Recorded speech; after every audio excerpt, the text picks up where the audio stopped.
conosco nossos convidados, o professor Paulo Paixão.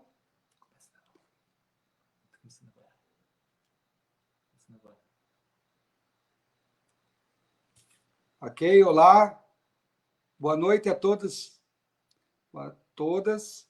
Nós queremos agradecer a presença, né, de vocês aqui conosco nessas lives do Movimento Irati 65, né?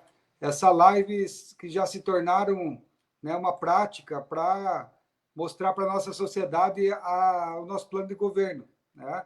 Então, hoje nós teremos aqui convidados, né, que eu quero agradecer de antemão já para debater esse tema e aprofundar alguns assuntos que são relevantes aqui, não só para o município de Irati, mas para a nossa região também, né? O nosso tema de hoje vai ser direitos humanos, né? Nós vamos tratar desse tema com o deputado estadual Tadeu Venere, né, a qual agradeço a presença, e também o professor Paulo Paixão, né, que está conosco também, que logo estarão se apresentando. E eu quero dizer que é uma grata satisfação, né, tê-los conosco, mas principalmente para fortalecer a nossa campanha aqui em Irati, que está muito boa, está sendo uma repercussão grande nas comunidades do interior, nos bairros, que é o que a gente fez a opção também de trabalhar como prioridade na nossa campanha, né, que são as pessoas que mais precisam, né, de uma prefeitura forte, de uma prefeitura que tenha compromisso com o nosso povo, né, que nós tenhamos que construir também um projeto, né, para a nossa sociedade que precisa ser debatido em vários momentos, em várias instâncias. Então, eu quero dizer para vocês, né, que a nossa equipe está trabalhando muito, né, está visitando, né, os bairros, está conversando com os movimentos, está discutindo propostas concretas, viáveis, e é a partir também dessa consistência nesse debate é que a gente está ganhando espaço, né, está tendo visibilidade na campanha, tanto é que o resultado do nosso trabalho apareceu no debate que a gente fez com os candidatos, né, e fomos destaque, né, diante de todo, né, o trabalho que a gente vem feito, está se fazendo. Mas eu quero entrar no tema, né, dos movimentos aí sociais que estão também contribuindo, que é a questão dos direitos humanos. Para nós é essencial fazer esse debate por conta do próprio diagnóstico que nós precisamos fazer em relação às violações de direito, né, no nosso município de Irati, né, tanto nas áreas aí que envolvem a questão dos direitos humanos para educação, para a saúde, para o meio ambiente, para a questão do desenvolvimento rural sustentável,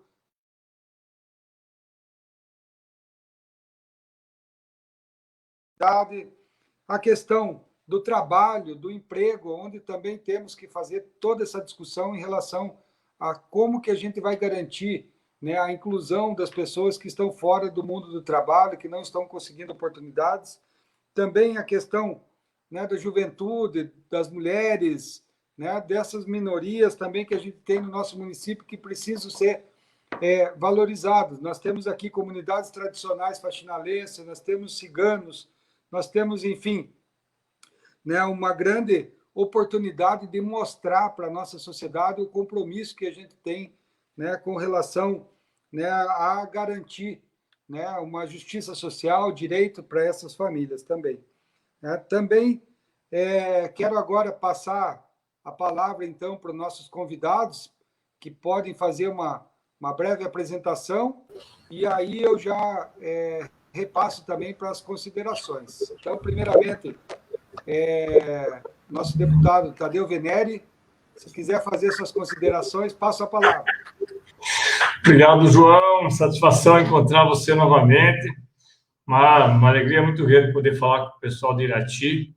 Eu sempre falo que eu conheço o Joãozinho muito antes de ser candidato, muito antes de ser filiado, antes de qualquer coisa, antes de ser candidato a prefeito, é um amigo.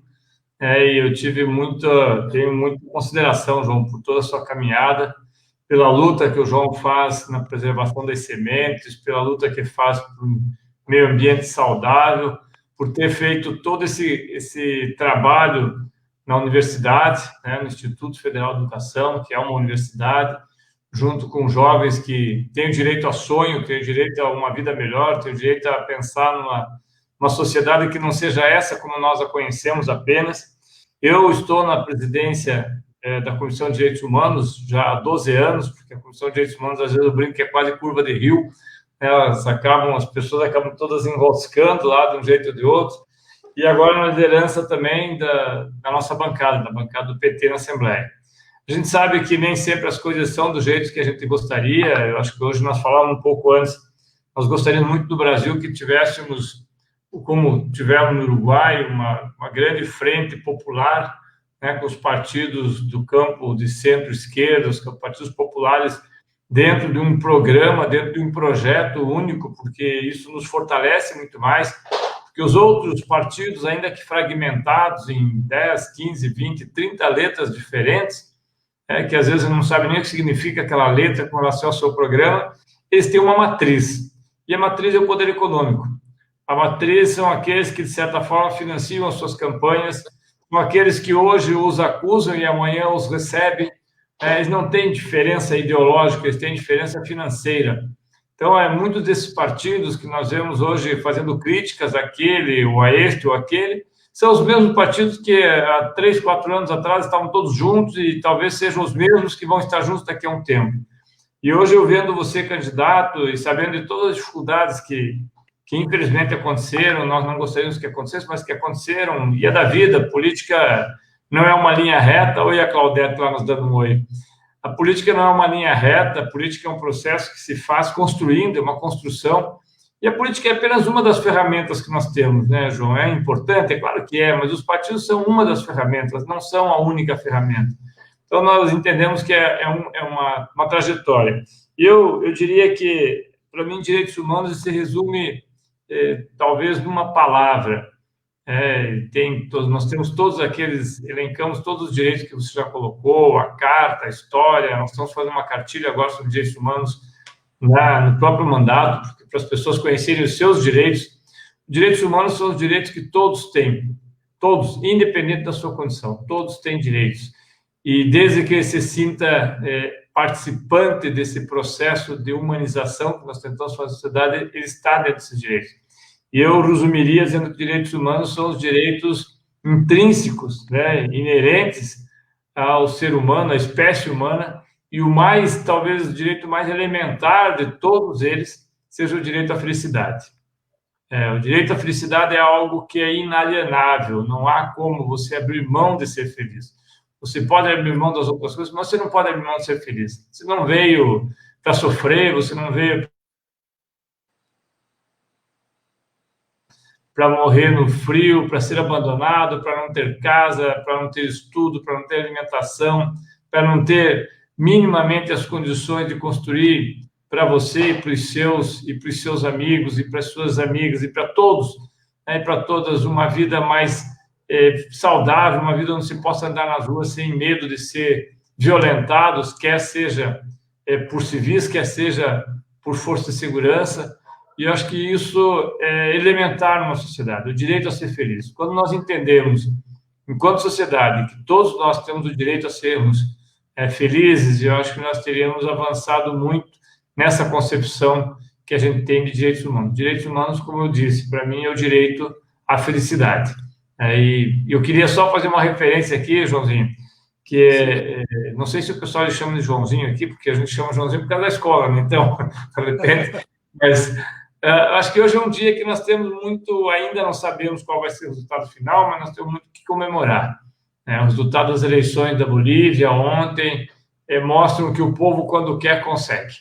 É um povo que, para nós aqui no Brasil, para muitos brasileiros e brasileiras, é um povo considerado atrasado, composto 70% de comunidades indígenas que estão aqui há 5, 10 mil anos, muito antes das invasões europeias, e que tiveram um golpe de Estado há um ano atrás, que tiveram uma dura repressão, com centenas de mortos, mas que hoje colocam-se de pé novamente e num processo muito, muito interessante, reconhecido inclusive pelos adversários do presidente eleito Arce, se colocam como tendo a democracia como um valor fundamental. Isso é direito humano. Direito humano de poder escolher o seu destino. Então, obrigado pelo convite. E eu quero escutar um pouco o professor Paixão, que eu não sabia que era Paulo, só sabia que era professor Paixão. Hoje que eu quero Luiz Carlos. Paulo. É Luiz Um Carlos. abraço, cara. Muito bem. Vamos lá, professor Luiz Carlos Paixão. Desculpa, né, professor? Chamando de Paixão, fica mais fácil. Boa noite, João. Boa noite, estão ouvindo? Boa noite aí aos internautas que estão acompanhando esse bate-papo. Boa noite ao Tadeu Venere. Hoje pela manhã ainda tivemos em outra reunião, né, Tadeu?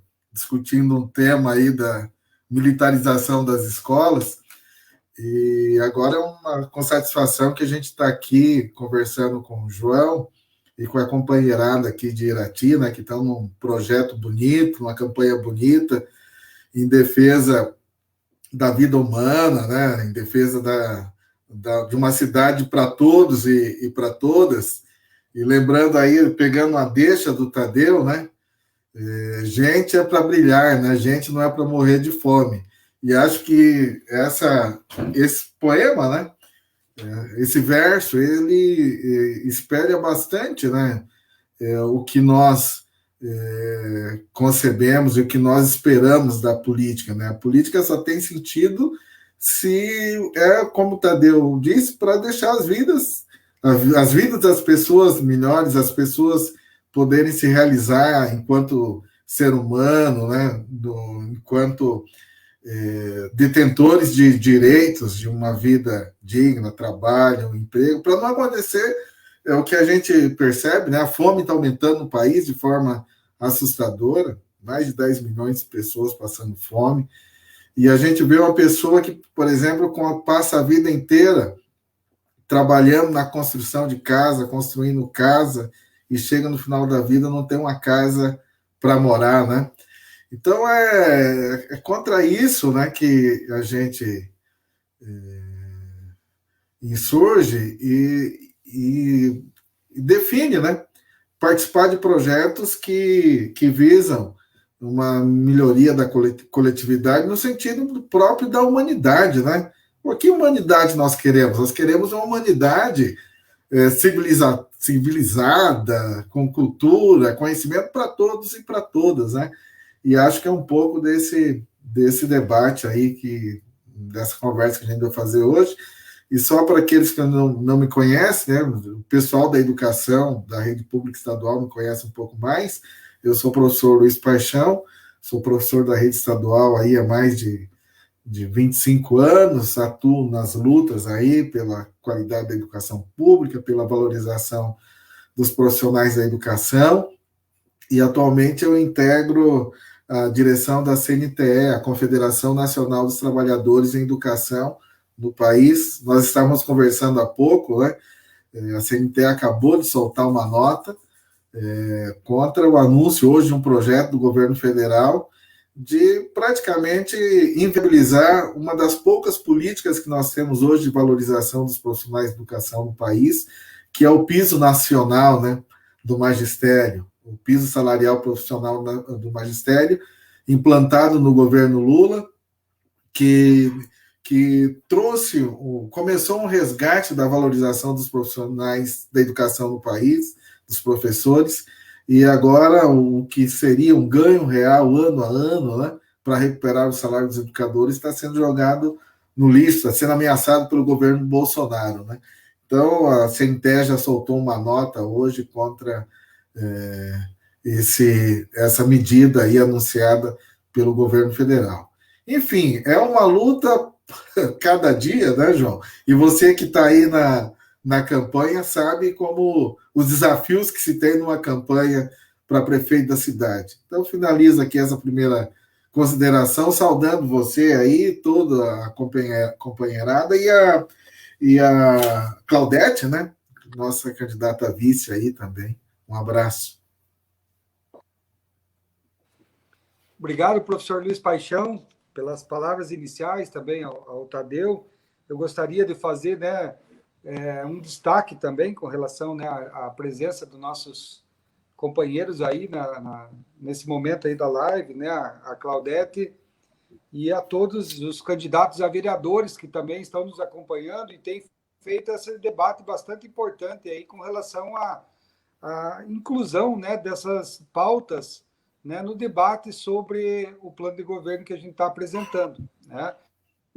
Então, pela minha área também, eu trabalho muito com a questão da soberania alimentar, pela questão da segurança alimentar e essa questão da educação, né, que a gente tem feito um debate bastante importante aqui no município por conta, né, de que o plano de carreira, né, está defasado, não está sendo cumprido, a gente não tem observado o plano municipal de educação ser monitorado, né, a aplicação, né, daquelas metas e indicadores, e isso aliado a tantas outras questões que a gente tem observado, né, mesmo com relação à habitação, né, que o nosso município não tem, né, nos últimos 6 anos aí, uma proposta de habitação de interesse social, né? Então, vocês vão vendo que todas essas questões permeiam, né, a nossa discussão aqui no município, né?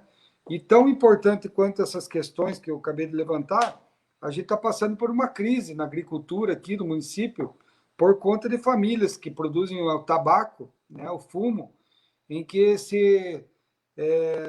ficaram, né, abandonados aí por conta de uma política de nivelamento dos preços. Então, as famílias estão passando por muitas dificuldades porque estão recebendo o mínimo necessário só para pagar as contas, né? Então, a gente vê, né, uma crise na agricultura, a gente vê uma falta de apoio, né, à valorização dos servidores públicos, principalmente na área da educação e tantos outros, né?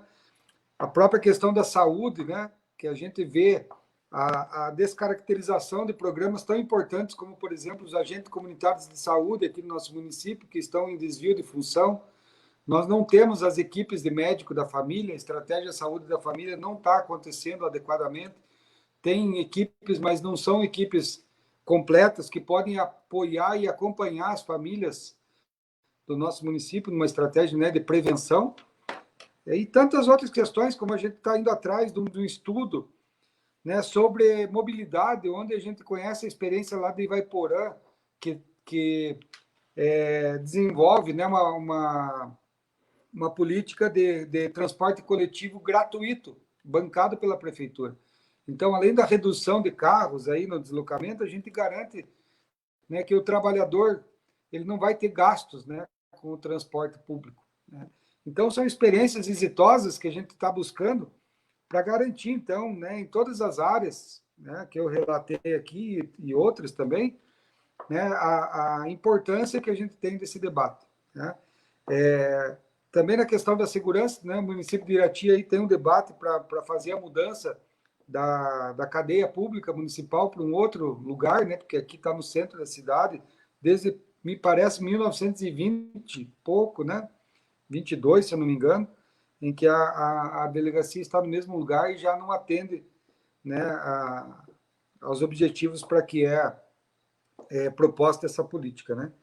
Então, eu gostaria também, então, tentando manter o nosso tempo e depois abrindo para perguntas, né, das pessoas que estão participando, eu gostaria de passar a palavra, né, para que vocês façam sugestões, né, apontamentos em relação a como que a gente, como prefeito, pode atuar no nosso município, né?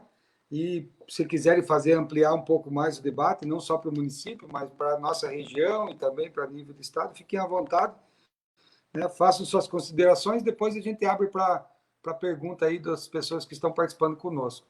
Então, acho que primeiramente posso passar a palavra para o deputado Tadeu, né? E depois para o Paulo, desculpa de novo, né? Para o Luiz Paixão. Mas é importante que vocês apontem aí as questões que a gente pode tornar como estratégica para um mandato popular aqui no município de Irati. Se rebatizou Luiz Carlos Paixão. Eu não sei o que o Paulo está rodando na minha cabeça aqui, mas... Não problema. Eu vi algumas coisas, João, que eu achei muito interessantes nesse período todo, que foram basicamente ditadas pela criatividade e pela falta de recursos. A gente sabe que o período pós-pandemia vai ser um período muito duro, muito mais difícil do que esse que nós estamos atravessando agora. Alguns não acreditam nisso, alguns acham que não, que nós vamos ter um crescimento em V, né, como a Bolsa de Valores de São Paulo, inclusive, sinalizou a possibilidade, ou seja, você desce numa velocidade muito grande, bate no fundo do poço e sobe nessa mesma velocidade. É possível. É possível, mas não significa que aumentar o nosso PIB queira dizer obrigatoriamente que nós vamos ter essa distribuição de renda de forma equitativa. Porque nós podemos ter um PIB mais alto e com uma miséria muito maior do que nós já temos. O Brasil é o segundo país de desigualdade social do planeta. Os nossos mega ricos, nesse período da pandemia, até o último mês agora, setembro, os dados são do começo de setembro, tinham enriquecido quase 65 bilhões de dólares, ou seja, enriqueceram 180 bilhões de reais em pouco mais de 6 meses. Isso mostra claramente que não basta você crescer, é preciso crescer com distribuição de renda. E acho que talvez seja essa uma das funções que a prefeitura, principalmente as prefeituras menores, não que as maiores não têm, mas as prefeituras menores e das cidades médias têm. Você falou da questão do fumo, eu acho que é todo um processo que nós temos hoje que debater sobre a agricultura familiar, a compra direta feita exclusivamente da agricultura familiar orgânica, para que nós possamos ter isso na merenda escolar.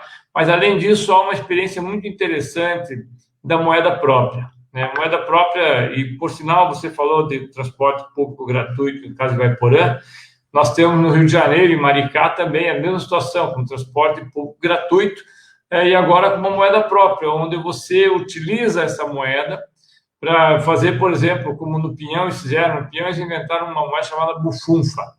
Aí o pessoal que faz a coleta de material reciclável, João, eles levam essa moeda, recebem essa moeda, levam o material e recebem em bufunfa. E essa moeda, bufunfa, esse papel, né, ele vale para compra nas feiras livres que o município realiza com produtos feitos por produtores locais. Então, ele gera uma renda ali dentro e a moeda, quando recebida pelo produtor local, pode ser abatida, aquele valor pode ser abatido de IPTU, pode ser comprado insumos, pode ser comprado uma série de coisas da prefeitura. Então, veja que você mantém, e eu acho que esse são os arranjos, mais ou menos como no governo do ex-governador Requião se fazia muito, né, o arranjo produtivo local, as APLs. Eu acho que nós vamos ter que pensar em algumas APLs nesse sentido agora, durante o processo do pós-pandemia, que vai ser um processo que, obrigatoriamente, você vai ter que encontrar mecanismos, né, de saída. E uma das coisas que ficou, talvez, relegado um pouco segundo plano, João, no nosso partido, inclusive, e também nos partidos que vêm do campo popular, discutir o orçamento participativo. Eu acho que o orçamento participativo ele é fundamental para qualquer cidade, porque através do orçamento participativo as pessoas se sentem decidindo os destinos da cidade. E é claro que quando ela decide o destino da cidade, quando ela decide se ela quer asfalto, se ela quer creche, se ela quer ter uma praça ou se ela quer ter um ginásio de esportes, ela também ajuda a cuidar mais. Ela também tem um sentimento de pertencimento daquela relação. Isso eu acho que são coisas assim que ajudam muito a cidade. É claro que nós temos também a questão do lixo, que é uma coisa que há algumas propostas, nós aqui já propusemos algumas vezes, se trabalhar com a condição de lixo zero. O lixo é um problema da humanidade e da sociedade industrial, mas tem sido cada vez mais um problema nosso, e hoje trabalhar com lixo zero é uma coisa muito, muito, muito possível.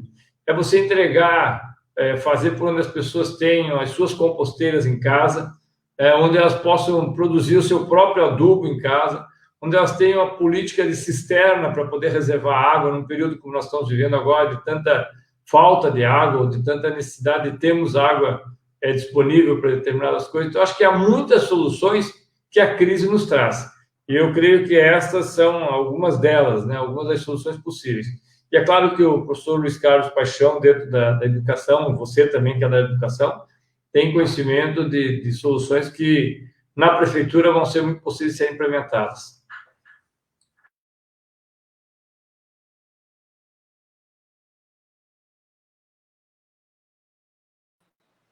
Ok, obrigado, Tadeu. Logo depois você tem as considerações finais, mas eu queria destacar que nas minhas visitas aí nas comunidades, eu tenho visto assim um enfraquecimento e inexistência das associações comunitárias, que seriam a base para a gente trabalhar com o orçamento participativo.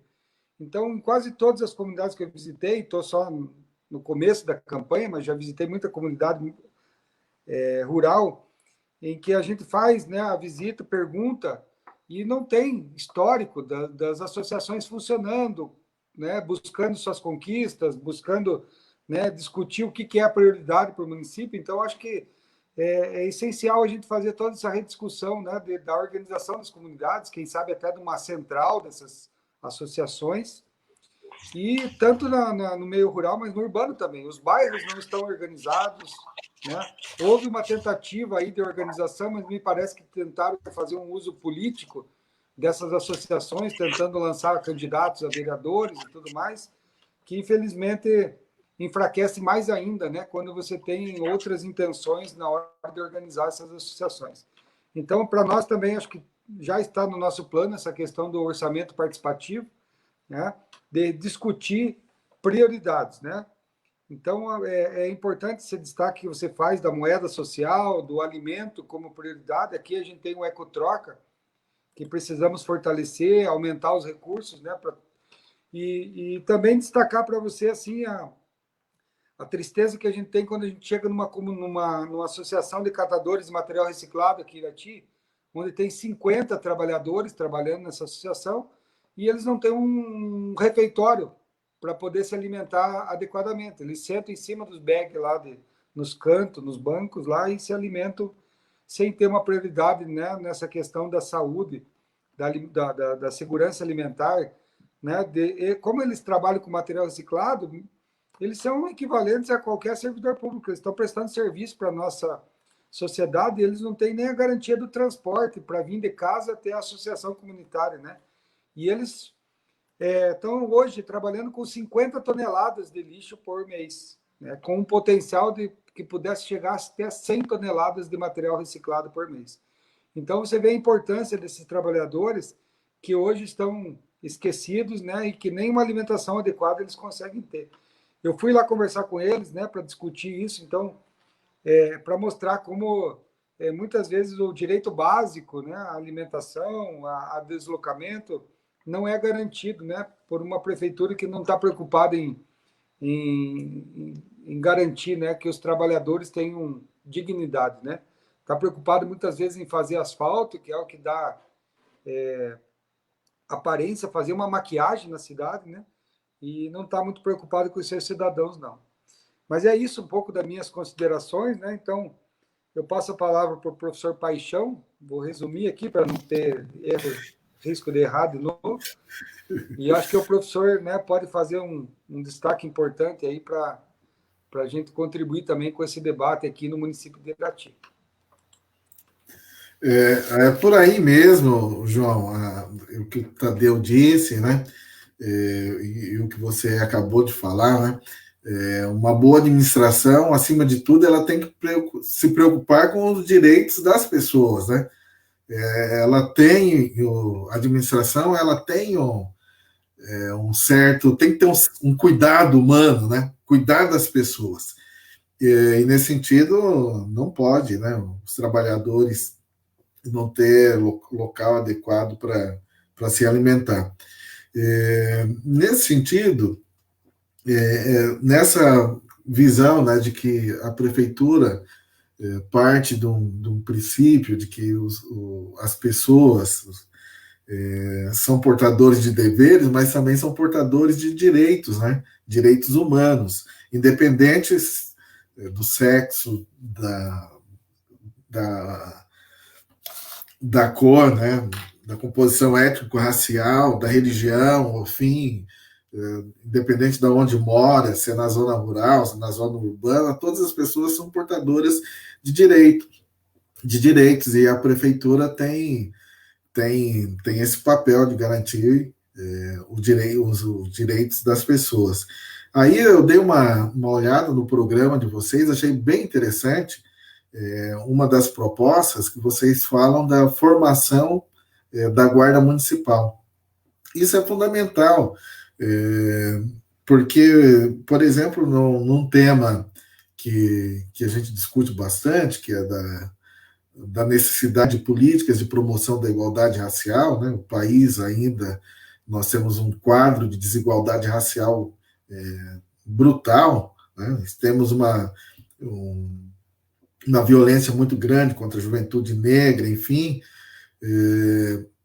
O movimento social tem reivindicado já há muito tempo. É preciso que o Estado, a prefeitura, ela não reproduza, ela não seja agente também do racismo, do preconceito presente na sociedade.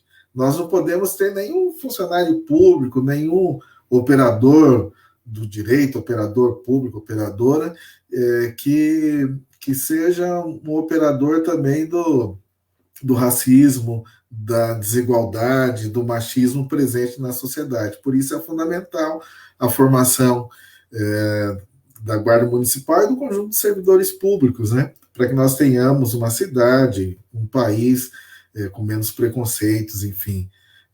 Um exemplo disso para a educação, né? Nós temos, desde 2003, também uma lei assinada pelo presidente Lula, que tornou obrigatório o ensino de história e cultura afro-brasileira nas escolas, a fim de que todos os estudantes possam construir na escola uma visão positiva da participação de todos os povos, da valorização através da educação, valorizar todas as culturas, né, que compõem o nosso país, em especial em Irati, né, todos os grupos, né, étnicos, culturais aí da cidade, que são vários, precisam ter vez e voz, estar representados na política cultural, na política educacional, enfim.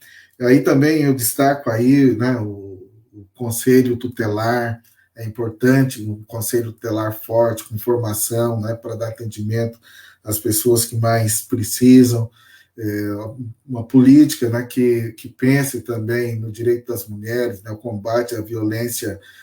As mulheres têm crescido de forma grande no país, né? Então, nós precisamos, junto com o Ministério Público, com os órgãos públicos, combater esses males que a gente tem na sociedade. Enfim, e promover, né? Promover campanhas, que a prefeitura seja um espaço de acolhimento, de diálogo, de respeito, e por isso é importante aí, já falado pelo João, pelo Tadeu, o reforço dos espaços coletivos de debate, dos conselhos comunitários, né? Quem sabe Irati pode ter lá um conselho de direitos humanos que envolva aí representantes da luta negra na cidade, na luta das mulheres, LGBT, enfim. Irati, por exemplo, tem uma população negra, às vezes até as pessoas não se dão conta, mas aproximadamente 18% da população de Irati se declara como, pelo IBGE, né, como preta ou parda, né, que nós consideramos como população negra. É um número significativo. Então, a política precisa pensar em todos esses segmentos, enfim, para que ela não reproduza o fechamento de espaços para um ou para outro, enfim, por causa da cor, da religião que pratica, enfim. Acho que vocês têm um desafio aí bastante grande, vocês estão no caminho certo. O plano de governo que vocês estão apresentando para a comunidade é um plano muito sólido, muito bom, e que resgata o cerne da política, né? De uma visão de uma cidade organizada para garantir direitos a todos e a todas.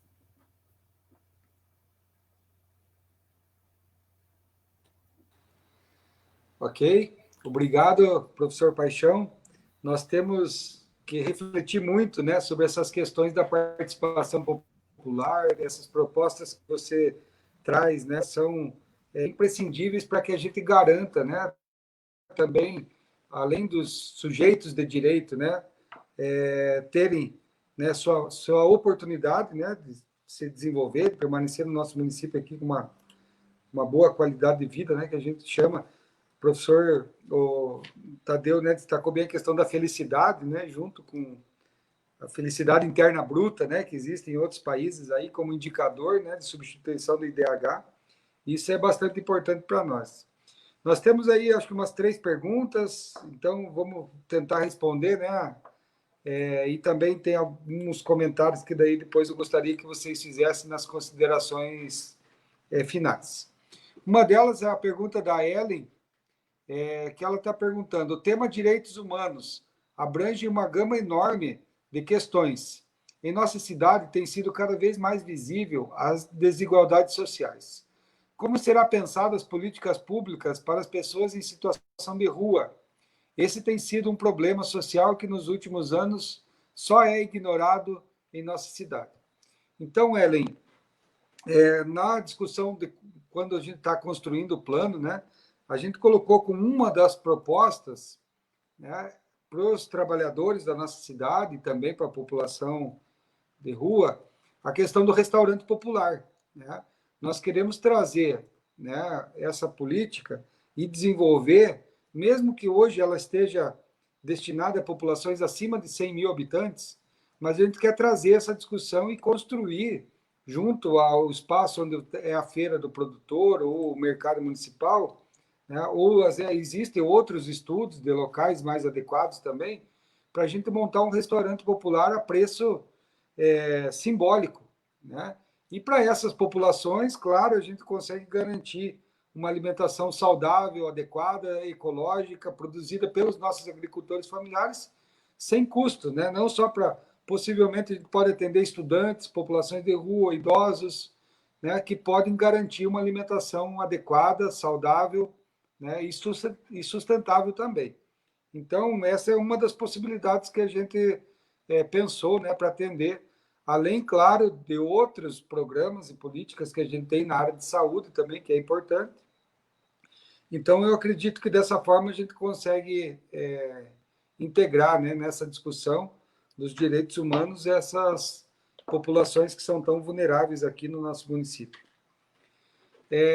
Avançando para a próxima, né, a próxima pergunta a Milene está fazendo, que está em relação ao seguinte: João, como você fará para garantir o acesso aos direitos humanos básicos das mulheres, especificamente considerando que estamos entre os 15 municípios mais violentos do Paraná, principalmente o direito à vida, para além das medidas paliativas, né?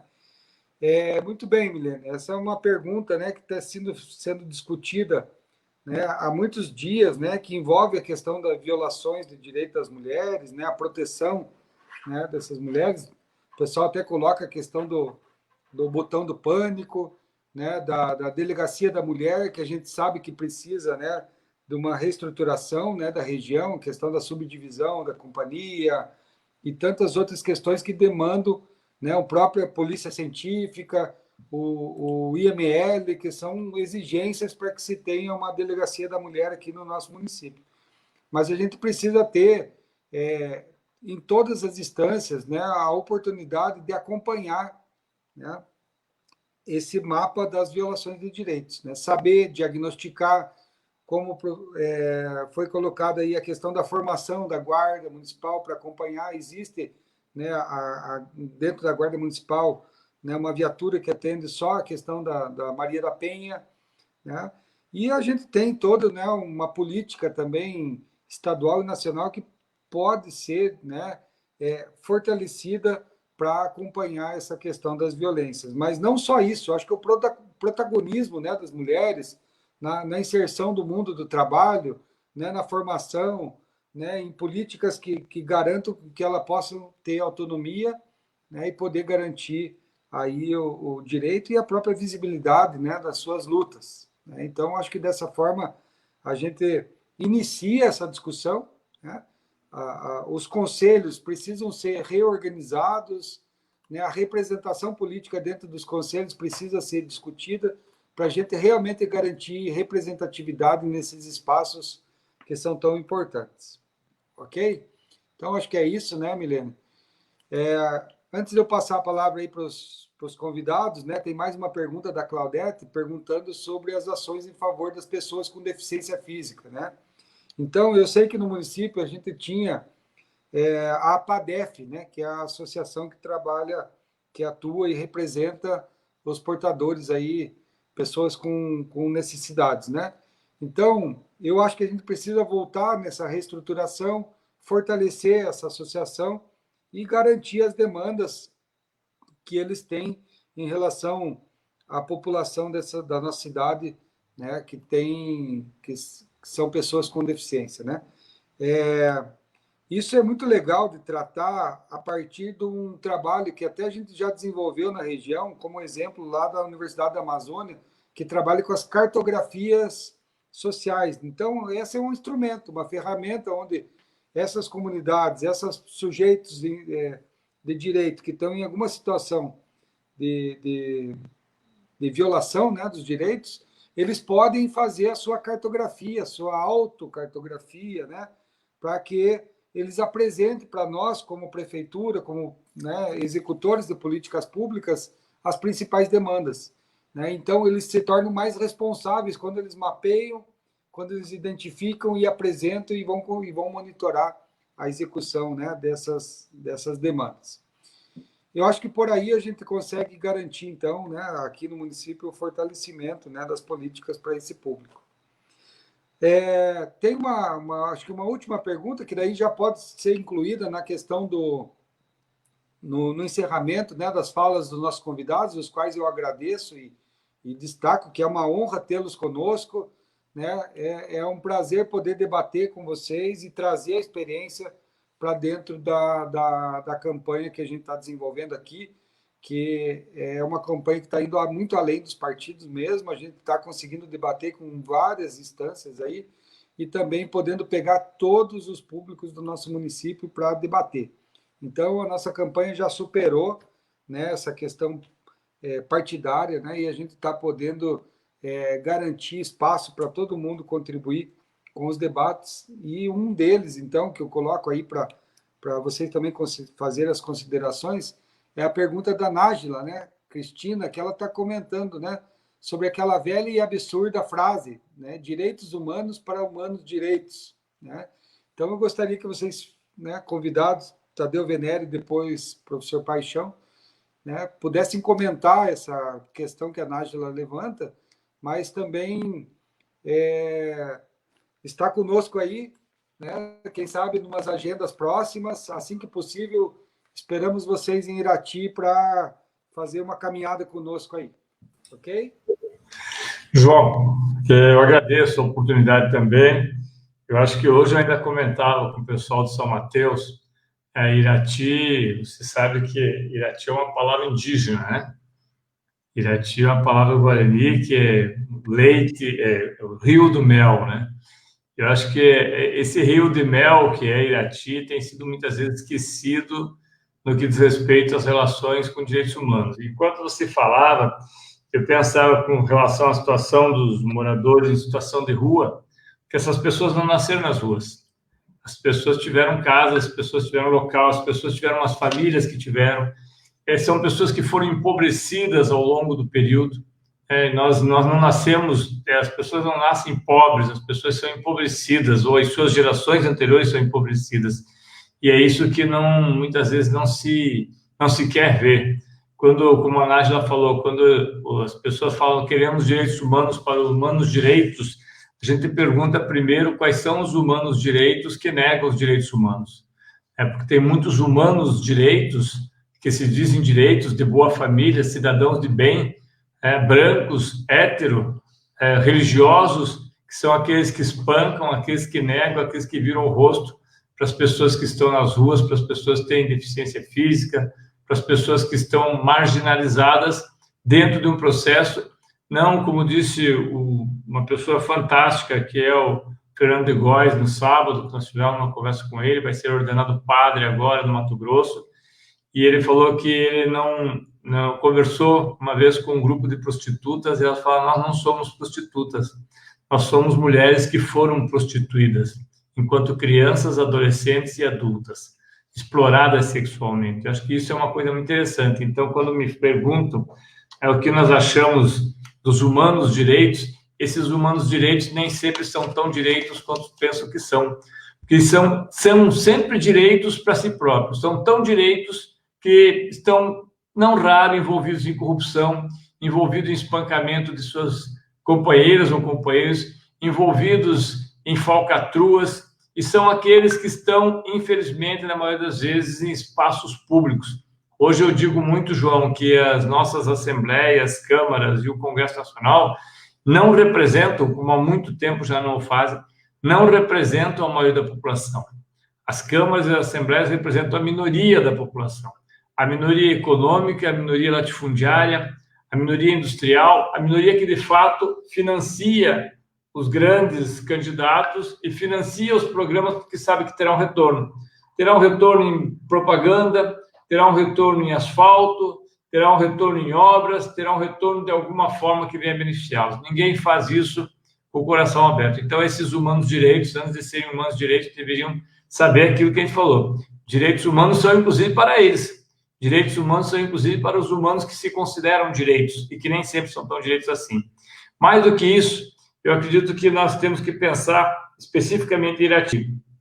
Moradores em situação de rua, João, é preciso que essas pessoas tenham, no mínimo, e vocês não têm uma quantidade tão grande de pessoas em situação de rua, no mínimo tenham um local para poder deixar os seus poucos pertences, um guarda-valores para deixar os seus poucos pertences, que não tenham deixá-los, que tenha banheiro público, que não tem normalmente. Irati é uma cidade média, mas normalmente cidades médias não tem sequer um albergue, não tem um local para as pessoas tomarem banho, não tem um banheiro público. E aí, esse e-mail do Fernando, quando eu reclamei para ele, ele falou: Tadeu, você acha que as pessoas são diferentes das outras? Não são. A diferença é que elas não têm um banheiro para ir, e às vezes fazem tudo aquilo que você faz em local privado, acaba fazendo em local público. Por isso são tão discriminadas.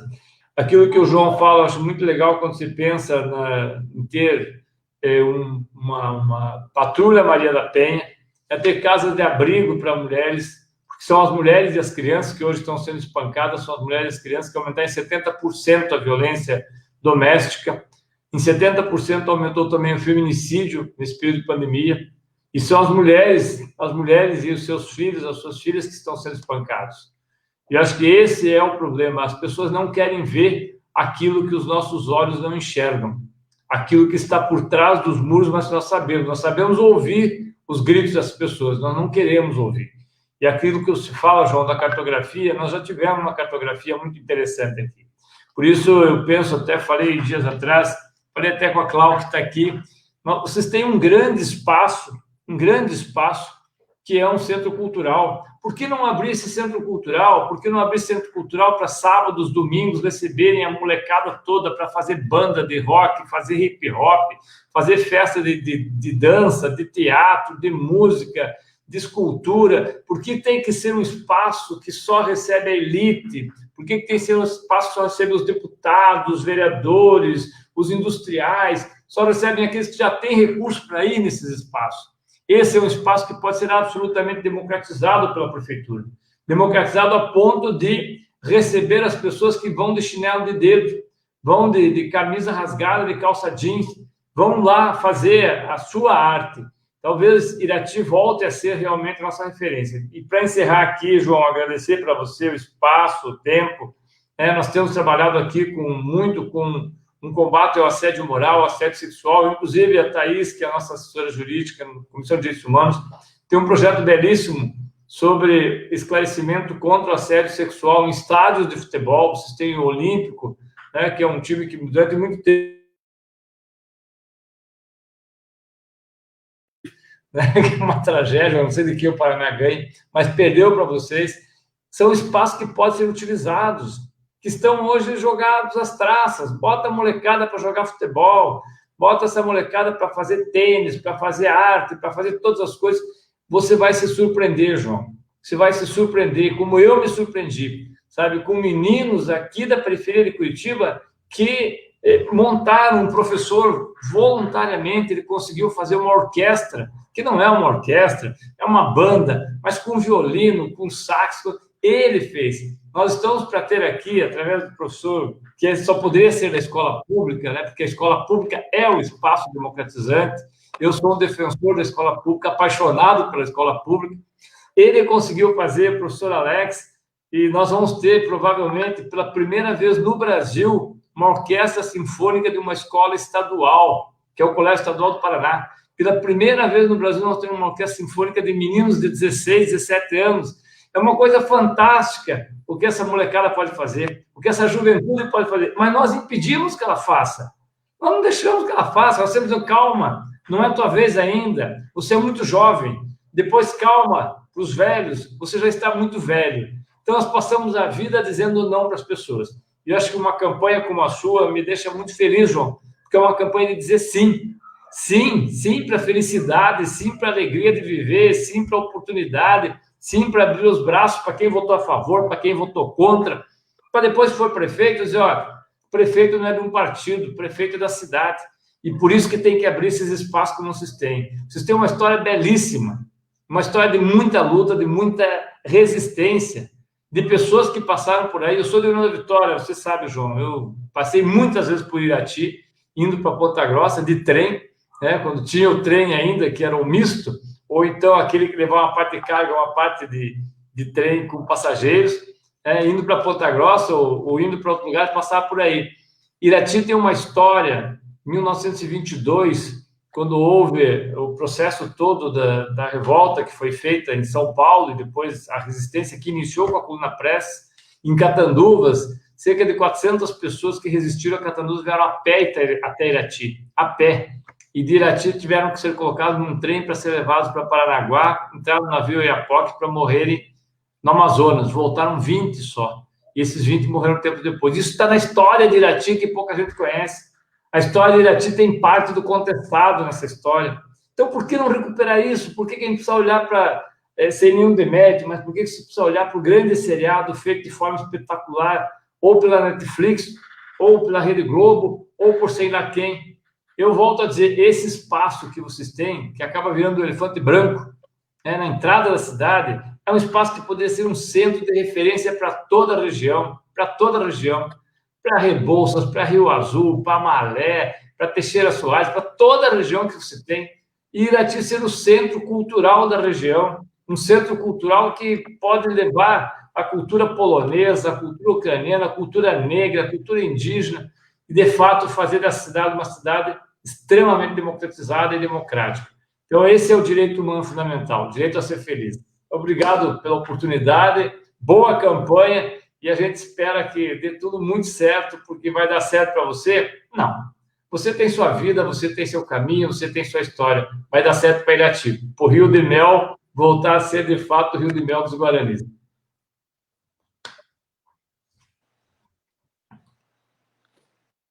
Obrigado, Tadeu. Muitas palavras aí que tocam, né? Nosso dia a dia é feito dessas experiências. Então, para mim, só tenho, né, que aproveitar dessa experiência, agradecer a você, né, por todo esse tempo que você tem dedicado aí à nossa região, né? Isso está sendo um destaque, né, para as populações que mais precisam. Obrigado, eu passo a palavra agora para o professor Paixão, para suas considerações e também fazer um comentário, né, em relação à pergunta que a Nájila comentou. E aí a gente segue também, animados aí por essa participação de vocês, que só nos fazem mais fortes aí, nos fortalecem na campanha. Isso aí, professor. Muito, muito legal aí o bate-papo que você tem feito, João, que a sua equipe tem feito, porque coloca a realidade da cidade e os temas de forma bem evidente, né? Sem falsas promessas, ilusões, enfim, e as pessoas têm possibilidade de opinar, comentar. E eu achei muito interessante a pergunta sobre os moradores em situação de rua, né? Porque a gente acompanha aí, tem alguns lugares no estado que, para, entre aspas, se livrar do problema, as administrações acabam tirando os moradores de rua da cidade e mandando para outro lugar, como que aquilo fosse um entulho, um lixo que vai jogado coloca no ônibus e deixa para outro lugar. Não, os moradores de ruas também são portadores de direitos, né?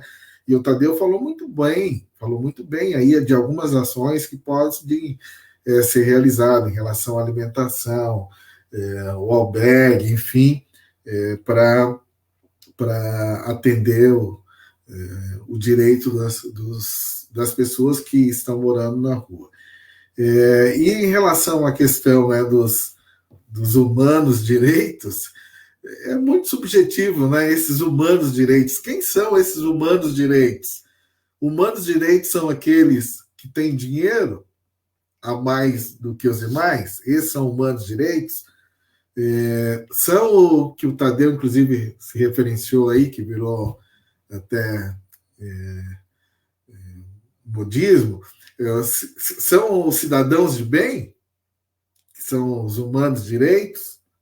Olha, o que nós estamos percebendo aí nesses últimos meses, essa classificação humanos direitos, esses humanos direitos estão praticando barbaridade contra a vida, contra o direito das mulheres, o direito das comunidades quilombolas, contra o meio ambiente. Está vexatório o que tem acontecido no país, praticado por esses, entre aspas, homens de direitos. Então, ninguém nega que, para viver em uma comunidade, todos nós temos deveres, mas todos nós também temos que ter os nossos direitos respeitados, independente da nossa origem étnica, independente da nossa crença religiosa, independente da orientação sexual, do sexo, se é homem ou se é mulher, enfim. Os direitos humanos é para todos, né? Para todos que vivem, né? que são humanos e que têm o direito de ter uma vida com o mínimo de dignidade. Aí eu queria só comentar duas questões, uma levantada pelo João, da cartografia social. Tem uma experiência bem interessante aqui no Paraná, que foi a cartografia social realizada em algumas comunidades quilombolas. Aí mais para frente, né,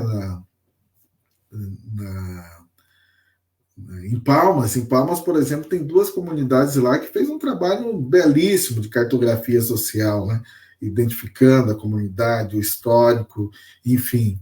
Uma experiência aí que eu gostaria de deixar para vocês avaliarem aí, que ganhou força durante os governos do PT, depois sumiu bastante, que são as cidades digitais, né? Que entende que o direito ao acesso à internet deve ser um direito promovido também pela cidade, não só promovido pelo poder público, não só pelas empresas, né? Visando o lucro, enfim, as empresas privadas. Então, isso dá um pouco a possibilidade, né, nós tivemos algumas cidades que, inclusive, receberam um certificado de cidades digitais, porque houve alguns investimentos na prefeitura para criar vários espaços públicos de acesso à banda larga, né, que é uma luta grande do movimento pela democratização da comunicação, que é também a democratização do acesso à banda larga. Enfim, quero agradecer mais uma vez o convite para estar aí falando com vocês. Quero desejar aí uma ótima campanha, com certeza uma campanha vitoriosa, do companheiro João, da Claudete. Eu digo que Irati merece. Irati merece ter na prefeitura o João e a Claudete, toda a equipe aí que está firme nessa campanha, porque é uma campanha que tem proposta, que tem história, né? Porque muitas candidaturas que se apresentam, enfim, fazem muitas promessas, mas a própria história daquelas candidaturas não tem compromisso com as lutas do povo, com as lutas da maioria da população, e a história de vocês dois é uma história de comprometimento com o bem comum, com as lutas populares, né? Com a justiça social, enfim, é certeza, né? Irati, a eleição de vocês fará uma Irati mais humana e com certeza uma Irati polo aí de progresso para toda a região, com investimento em cultura, educação, no mercado de trabalho, emprego, enfim. Então, vocês vão ter muito trabalho pela frente. Eu lembro de uma expressão que dizia o seguinte, né? Você fazer uma luta desse tipo é difícil, é muito difícil.